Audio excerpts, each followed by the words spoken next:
Thank you. I'm delighted to be here today. I'm intrigued by the 20 minutes. Now, 50 minutes is my minimum. I hope you understand. So I'm going to have to talk really fast, I think.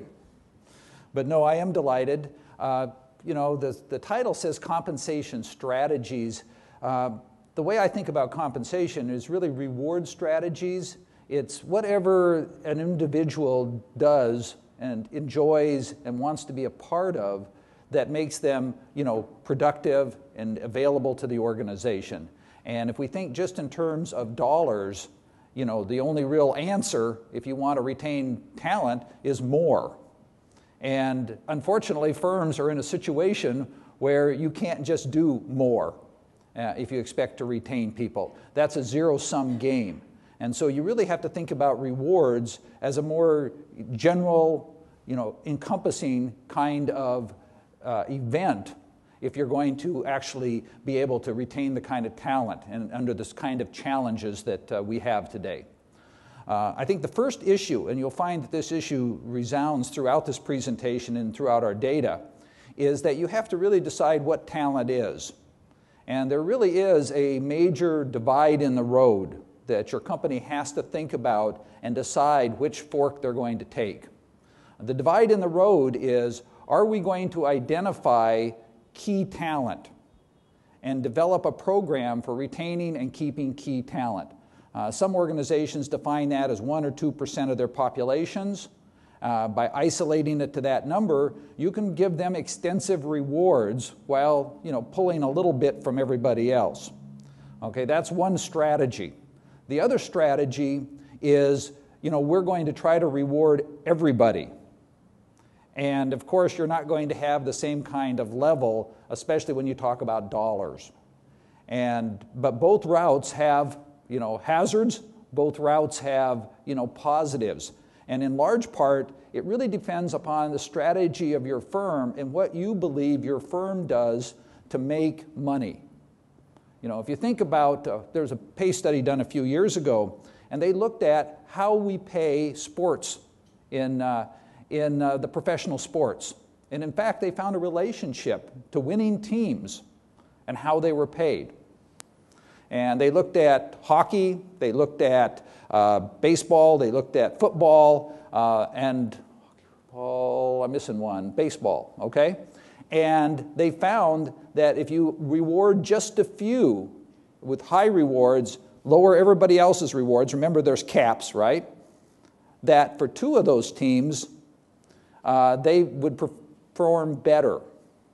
That if you picked the key talent and rewarded them at the expense of everybody else. Two other types of sports, they found that that was actually the wrong strategy and you would lose more games. I'll let you think about that, which those sports might be. Anyway, moving on. Since I have my 20 minutes, I better get moving here. I think the first thing that you really have to do as a human resources professional, if you really wanted to basically use rewards to retain talent, is you have to be able to go out and talk to management and tell management that there really is a problem out there and that there is a challenge and that it's a major challenge. They only see it one person at a time. When they lose a key talented person, they run down to the compensation department, yell and scream, we got to give them more money. And then they're back going about work. But as we all know, this is a bigger problem than that. And it's an extensive problem that's only going to get worse. Right now, as the economy improves, employment, has gone up. Unemployment has gone down, as you can see here. It's only 5.2% for college-degreed people at this point. However, depending on which research you look at, 20 to 50% of your people are thinking about quitting. Key employees, regardless of the economy, are always scarce. Now let's define what key employees are. Key employees are what? People that are high performers, people that have high potential, and people that are in key jobs. Now, theoretically, there's a relationship, between that, but not always.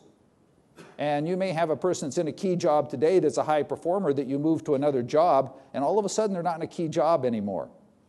And so that's one of the challenges of compensation practices. Can you change the package as a person moves from being a key employee to a non-key employee?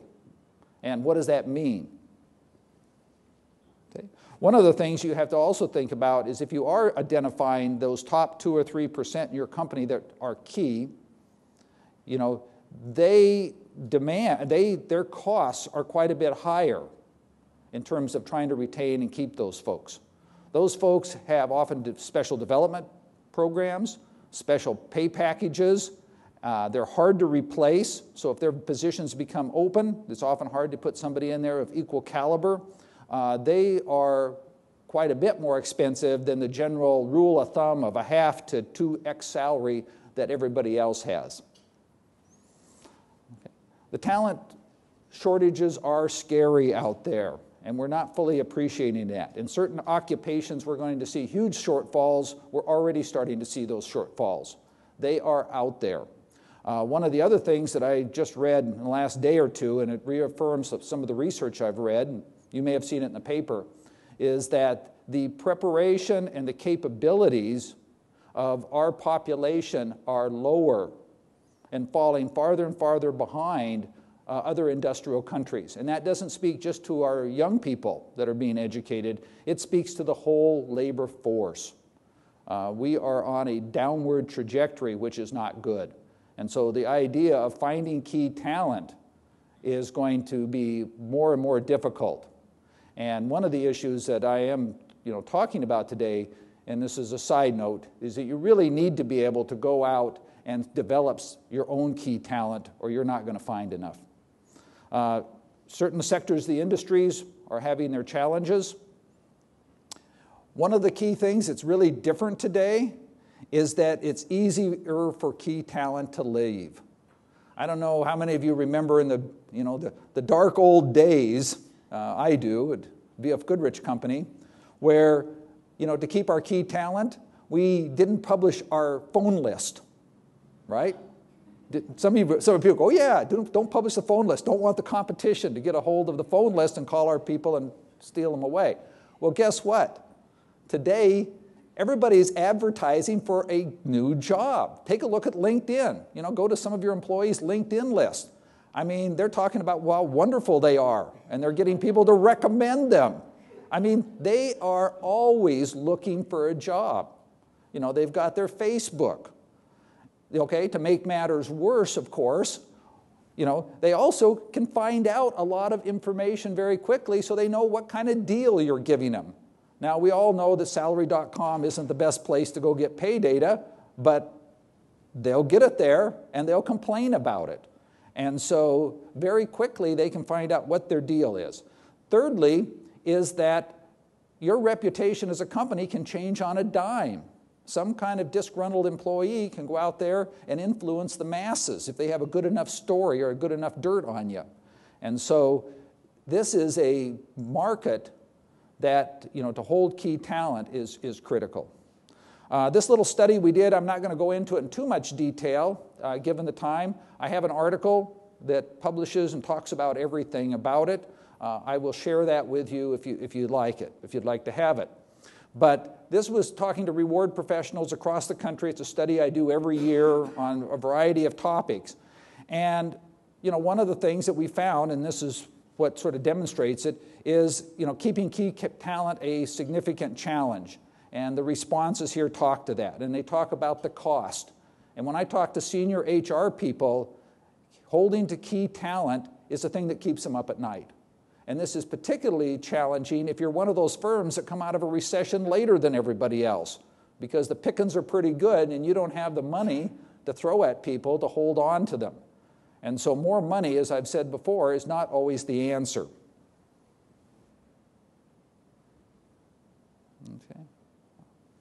Okay. Why do people quit? And we're talking key talent here. We're talking a limited population. And there's been studies that's reinforced this, and it gets right down to opportunities to earn more elsewhere. That's one of the things that I find very interesting, is that key talent will more likely pick that answer than other groups of employees, that money is important. Now, whether it's lifestyle issues or whether it's status issues, we can debate that. But right behind it is lack of promotional opportunities, and the issues of equity come in a quick third. You can see also a number of work-life issues, development opportunities there. One thing we don't see there, and that was an omission on my part, is that I think the key thing that, why people don't stay is the lack of meaningful work. At the end of the day, people want to have meaning. And that, I think, is one of the greatest rewards of a job. Okay? The methods most often used, this little chart shows you what methods are most used and how effective they are. One of the things that we find is that issue I mentioned earlier. You have to identify who the key talent is by your definition. You really have to make that fork in the road. You have to decide, are we going to really focus on a limited few and really reward them and keep them? Is that what makes our business work the best? Or are we going to go to the many? One of the things that we know, that if you pick out a few and reward them, everybody else is going to know that. The word gets around very, very quickly. And so they're going to know that they're not on the first team. And that's going to have consequences. One of the key things is, are you able to keep people in that other group so that when they become a key employee, so that they can develop, the second string, some of them develop into the first string. You might be losing them there to other companies if they're not part of that group. Okay? Pay people above the labor market. One of the things you have to remember in the labor market is that key people, high talent, are paid better than the rest of your talent. And so you can't just use average pay rates as a methodology to keep them. This is the one I love, is counteroffers. That's where, HR, compensation, where the rubber sort of hits the road. And of course, when the manager runs down there in a panic that he's losing a key employee, they just know it's pay, right? It's not because they're a jerk. It's because of the pay. And that, that's a key issue. One of the things that I'm always surprised by organizations is that we have a lot of situations in a large company where key people leave and they actually make counteroffers to them. But nobody seems to want to acknowledge that. There's typically no policy.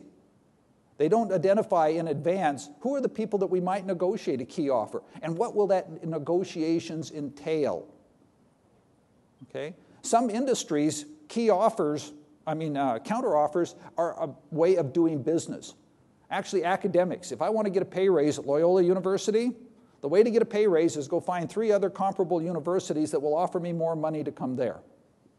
And if I walked into my dean and said, hey, you're not paying me enough, first thing she would say, well, where's your offers? Just the way it works. Other industries, if you go in with that attitude, of course, you'll be standing outside with the box of your personal effects within about 2 minutes, right? Long enough for the security guard to get up there and hustle you out of the building. But the issue is that how you're going to handle everybody? Is there certain people you aren't going to handle that way? Do you know? Are you going to communicate that to other folks?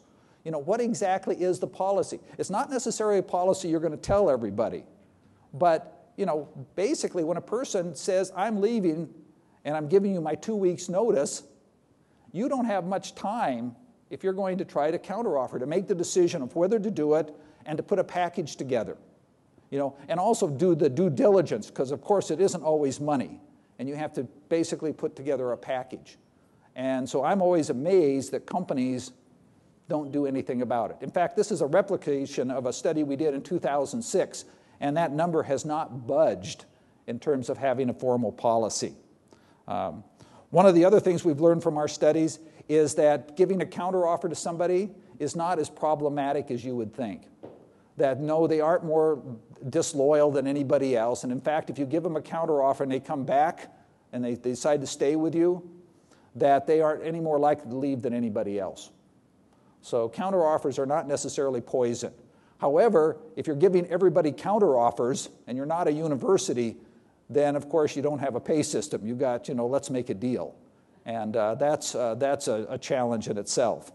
So you got to make some decisions. Okay? How do you keep key talent? What's the retention? One of the things that we find very strongly is you've got to really decide who are your key talent and how are you going to treat them. And again, it's more than about a paycheck, even though that's their primary concern, it would seem. It's about the total rewards, the package they get, the development, and basically, I think, the respect that they're given. You've got to articulate a communication strategies. What are you going to tell them? Are you going to tell them that they're key talent? Are you going to tell them that they're an advantaged employee by being there? Okay. What is the total reward strategy? And is your pay competitive? I mean, the worst thing that you can have happen to you is have somebody leave and then realize that they're underpaid, that you really have missed the mark and haven't kept up on it. Okay. The idea of monitoring performance. Because a person today doesn't mean they're going to necessarily be a key person tomorrow. Different job, different circumstances, different things happen at home. Key talent doesn't always stay key talent, and that's something the research does show. And so you really have to have a strategy, especially if you go with that top 2 or 3% or 5%. What happens when a person falls out of that pool? How are you going to handle that? I would say use counter-offer strategies judiciously. Don't use them a lot, but I think that they're necessary under certain circumstances, but you need a policy. Okay?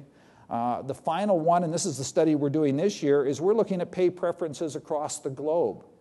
And people have different types of pay preferences. They think about pay differently across the globe. In fact, I argue that if you have an organization of more than 3 people, you're probably a global organization anyway, because you probably have somebody that speaks a different language. I mean, you look around Chicago, look around any city today. It's a global community. And whether you sell stuff other places, these people bring their values from all over the world. And that is an issue that you have to think about. And I guess I should put one key note. One of the things that our research is starting to show, though, is that 20-something generation, and forgive me, the 20-somethings, they are annoying. But they're you can see all the old people are laughing. Yes, they're very annoying. Partly it's just that you're young and we wished we were young. I understand that. But you have some annoying attributes. But I must say, we are developing, that's the first generation that's creating a global culture. Their annoyances here in the United States are the same as their annoyances in Germany, the same as their annoyances in China. They basically, when they get online, they don't care who they communicate with across the globe. It doesn't matter where that person sits. And their values are coming together. And so that's an interesting development, that age differences, and I've gotten this from our head person at Motorola in HR, she's finding out that it's the age differences and the gender differences that are the big differences and not the global differences.